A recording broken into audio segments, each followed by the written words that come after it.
Welcome. In this video we will cover questions regarding the taxonomy that we might have as client executives. My name is Jenny Malmström and I work as a client executive at LCNI. With me today I have two sustainable finance specialists.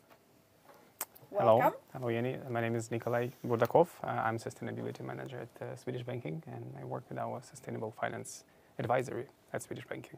Perfect. Welcome. Hi, my name is Dominika Dobielewska and I am a Sustainable Finance Specialist at LCNI. Perfect. Welcome to you as well.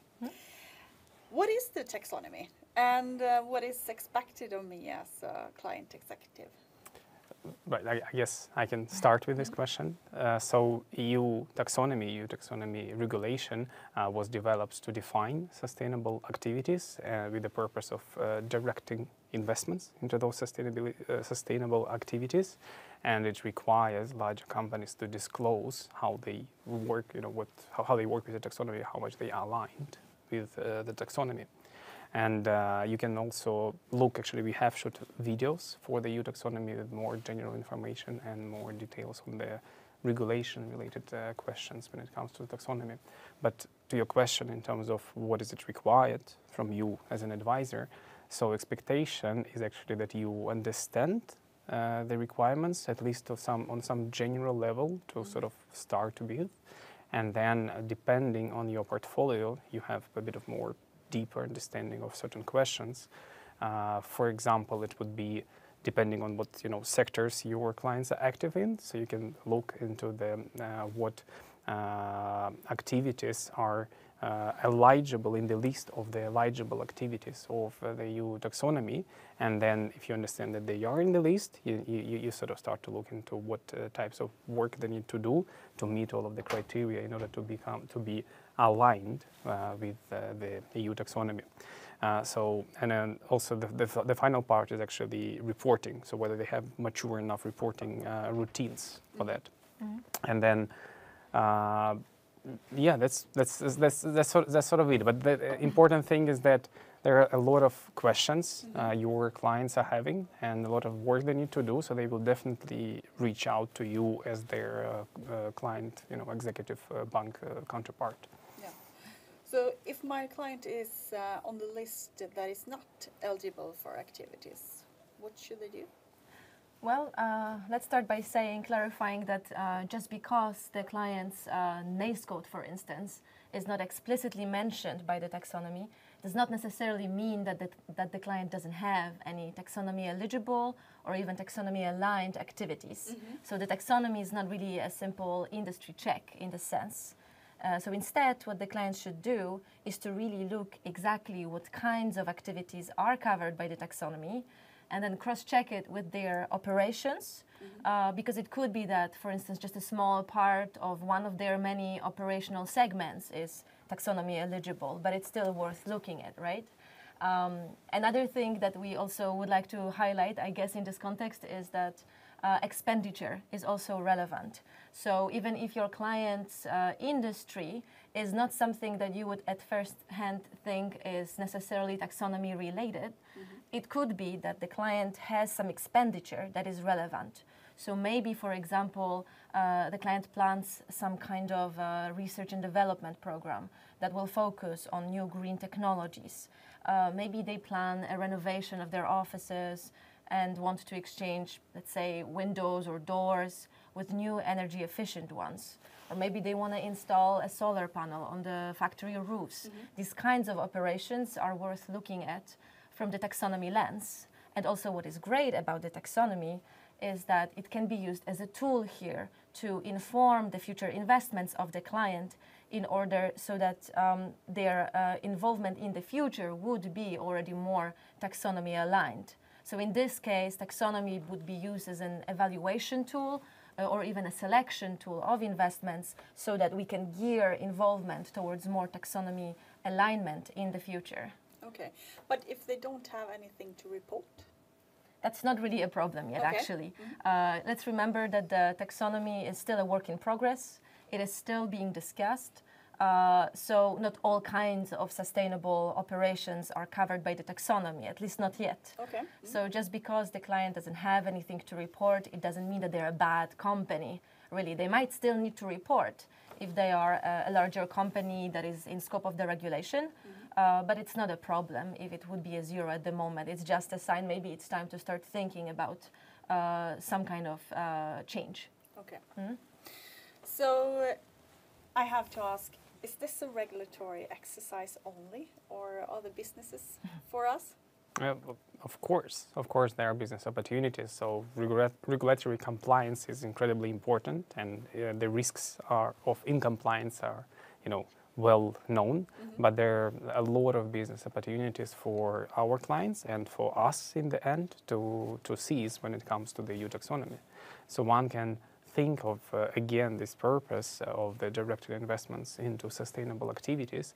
And if a company wants to have sort of access to that for these sustainable sustainable investments, they definitely need to think about the EU taxonomy. So demand for investing money into those activities will be huge, and it's growing right now. But the supply is unfortunately quite low. So companies who work with that proactively, they will be preferred organization to invest into or to provide loan to. Another thing is also the EU taxonomy is the backbone of the EU Green Plan. So for the Green Deal, and for that the EU taxonomy will be referred to in many regulations to come. So for example, now we have the EU Green Bond standard, the proposal for that, which includes actually reference to EU taxonomy, that all of the projects which can be financed with the proceeds of issuing a bond, they should be EU taxonomy aligned. And the last, what you mentioned in terms of the using EU taxonomy as the reference tool in a company's decision making. It could be strategical decision making, or it could be even operational decision making. So that's also quite a lot of opportunities on that side. Yeah, sounds good. So risks, impacts, opportunities, and so forth, they're often discussed on large corporate levels. So if I'm working with smaller companies and they're not required to report, what to do? Yeah, right. It's my area. So you should think about EU taxonomy is affecting the entire corporate market and all of the financial markets to some degree, to smaller or larger degree. So again, returning to this point I just mentioned in terms of the access to the investments. So for smaller companies, it is also incredibly important to, if they want to have access to that, investments will be directly from banks or maybe indirectly through their larger counterparts. They definitely need to see EU taxonomy as a very relevant regulation. And smaller companies, they quite often, or to a certain degree, are parts of the larger value chains, where larger companies have a large influence or quite substantial influence. So those large companies will actually approach smaller companies and ask them, how do you work with the EU taxonomy? What do you do? Are you aligned? Do you have your activities as, do you work with it proactively? Another thing is that larger companies, they use the same banks as the smaller companies, or smaller companies use the same banks as the larger and talk to the same investors. So EU taxonomy language will be very relevant in that sense. And also we as investors, as banks, we are looking into the EU taxonomy alignment. So if a company wants to have better access to financing, they definitely should consider it. So sort of sum it up, better business partner, better financing, and also becoming EU taxonomy aligned with time, meaning that you are becoming more environmentally sustainable. And it's a whole package of benefits in terms of being more financially sort of have a better financial performance, be better corporate citizen, better for your employers. So yeah, it's all better. Exactly. But if the alignment in the company is low, is it possible to get sustainable finance or finance at all? Yeah, that's a good question. At the moment, at the bank, we don't have any taxonomy-related thresholds that would restrict our financing. So no, the short answer at the moment would be no. However, it doesn't mean that there won't be any in the future. Yeah. Because what we can kind of see in the market, the kinds of developments, trends, make us make us expect, in a way, that there could be increased regulatory pressure on us as the bank that could make it more difficult or maybe more expensive to finance operations that are not taxonomy aligned.